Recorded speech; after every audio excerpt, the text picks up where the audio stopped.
Islam Makchachev, he's coming back to the UFC. He's been struggling to have a fight. Yeah, he's been struggling a few bit. Well, one of the reasons... He's trying to fight Rafael Dos Anjos. Yeah, but what is it? The UFC still was a little bit salty with him after the cage jumping. Because he was involved. I don't think that's going to be an issue anymore. Well, I'm just saying, but like everyone still holds it to him. You know what I mean? Like apparently on his Twitter, people have to send photos of Conor like punching. Was this you? Was this your mate and all that? Because that's right. Because you know he was involved in the cage jumping back in. God, what year was Khabib in? 2018. 2018. Yeah, the end of 2018. So. I mean, he's a brilliant fighter because what's his name? He fights out of Khabib's camp, and then before Khabib's father died, he released a video saying, "Oh, do you think your son will make it to 30-0 or best?" He says, "Well, I love him, but there will always be someone better than him." Islam's supposed to be the successor. Yeah, he's supposed to be the next big thing. So there's a lot of pressure that comes with Islam. I mean, he's phenomenal on the ground. He's got same type of grappling pressure, that same sambo pressure where you know they do the Dagestani handcuff when they pull you up close against the cage and just rain down. And sometimes they don't have to get a finish. Sometimes they'll beat you up until you give your neck, you turn over, they pull in the hooks and they're able to control you and perhaps choke you out or something like that. But typically it's just that sambo pressure where they just lay all their body weight on you and they as they would say, they smash you. They just wear you out. They wear you out completely until you give their neck. They can't wear you out with the way. What they're going to do is they're going to wear you out with a fury of punches just on the ground. Just constant pressure. That is also shown by their strength and conditioning as well. I've seen their aerobic conditioning work as well, and their circuits are based on that kind of grappling pressure. They're on the Aerodyne bike 1 minute, then they go over to the bag, just ground the pound on the bag for a minute. They go back to their air bike, then back to and they do that for 30-40 minutes constantly. And it's that same pushing pressure over and over. They're always training at altitude as well. Yes, that's the thing. They can train up in the mountains of Dagestan, and there's like all these training videos of them, and all the equipment that they use isn't even that advanced. It's very old school training methods. Just pushing hard. Yeah, just brutally, just believe in brute strength, and they don't believe in anything fancy, and they just grab rocks and shit and just chuck Even watching them play basketball is hilarious. Yeah, because they don't dribble; they run and they'll wrestle each other, wrestle the ball out of their hands, and then throw the ball into the basket.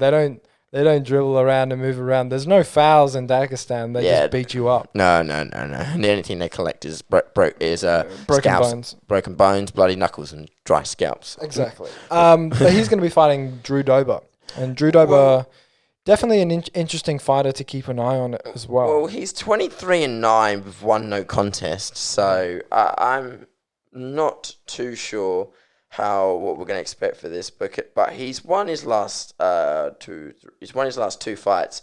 But however, he's lost to Benil Dariush. Yeah. I remember that fight, and that was the fight that everyone lost. I think everyone lost their minds on. Yeah. That's the one where everyone, Joe Rogan and Daniel Cormier, made that famous picture. Daniel Cormier just going, and then Joe Rogan's just like, I think so. I don't know. That'll probably be us on the weekend. Probably will. Yeah, we'll probably be losing our shit next week. I must say though, just a quick aside before we keep going, is that for UFC 259, we're gonna have to get there very early. We will, because even the early prelims. Because I want to watch. We're not really going to talk about it that much because we're pressed for time. But Carlos Ulberg is fighting Kennedy. I can't pronounce his surname. But Carlos Ulberg, Israel Adesanya's teammate, is going to be fighting on the early prelims, and that's at 7 a.m. Yeah. So we're going to have to be there very early to... We're going to have to wake up at 6, get there for 7. I know we're hardcore fans, but do you reckon the bar we're going to will even be open at that time? Yeah, it'll be open. You sure?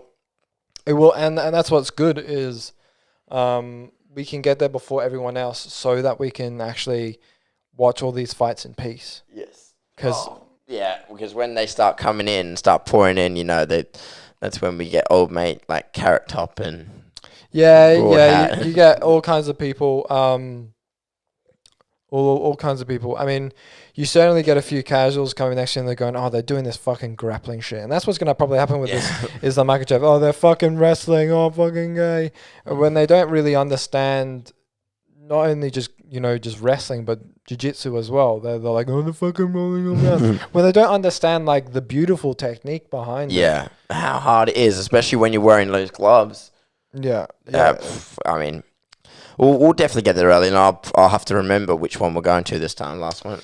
Yeah. Last time I rocked up to the wrong one. To the wrong bar. I rocked up to the wrong one. I was like, yo, where you at? And I'm like, I can't see you. He's like, right in front of the screen, dude. And I was like, you in Joondalup? He goes, no, dude, I'm in Broadway. And I was just like, fuck, and just drove all the way. I told you as well. Like, you even said, we're going to Broadway. I don't know, you do the things you agree to, but you don't process it quick enough. Yeah. So coming back to Drew Dober, like his fight against Beneil Dariush was, that was a back and forth, but then Dariush, synced in the submission, and then I believe it was a triangle choke. Mm-hmm. But now Dober has definitely bounced back. Very good on his feet, on a 3-fight win streak as well. All of those are by KO. Very impressive striker. So it sounds like and we know these Dagestani fighters, their striking isn't terrible, but they also, the reason why they got into the UFC was their grappling. That sambo pressure that they have is their main skill, and then they kind of learn on the job and fill in the gaps like Khabib did. He kind of filled in the gaps of his kickboxing. Still, it's not even that great compared to all the amazing strikers that are in the UFC, but it certainly filled a few holes where it was an enormous weakness. And that's what I see Islam doing. I think Islam's got much better striking. Yeah.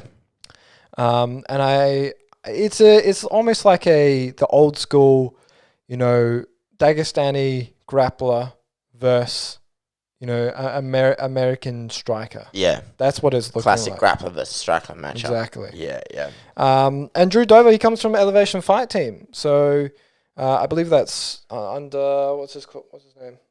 Can't remember. Under Elevation Fight Team is... I'm blanking on the name. Trevor Whitman.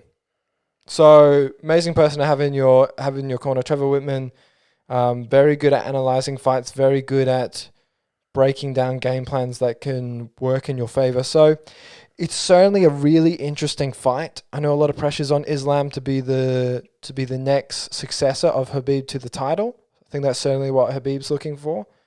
I think he was trying to pass the torch to Islam. So yeah. He's young though. Islam's only 29. Yes. Yeah, he is young and he's making a lot of moves. I think Drew Dober is really good. This is really interesting. I think Makchachev has this though. I think his grappling is just next level. I think it's next level, and it's sometimes there's a striker so good that it will, and with such good takedown defense that they can really easily knock out really good wrestlers. Mm-hmm. But I think Khabib and Islam are just those extreme level grapplers where you have to be an amazing striker to beat them. And I think Drew Dober is good. I just think Islam's better. Yeah. I think he's better. I think that I agree with you, and that's just a total case of who, like, in terms of experience, in terms of the camp, just in terms of also, and just in terms statistically wise, Islam's taller. He has a 3-inch reach advantage as well. He's got literally, arguably not the GOAT, but one of the greatest fighters of all time in his corner. He's just got all the right cards. Yeah. But like we say, when it comes to UFC, don't always count the odds. Don't always trust the odds. All it takes is one punch. Yeah, not just in the UFC, any MMA promotion, it only takes one shot. Yeah. It's just, the thing is sometimes with these Dagestani wrestlers is they got solid chins. A lot of these wrestlers have solid chins. Their neck is massive. Yeah, it's thick. It's literally just like, they literally just look like they got 3 shoulders, you know what I mean? Exactly. Yeah. Exactly.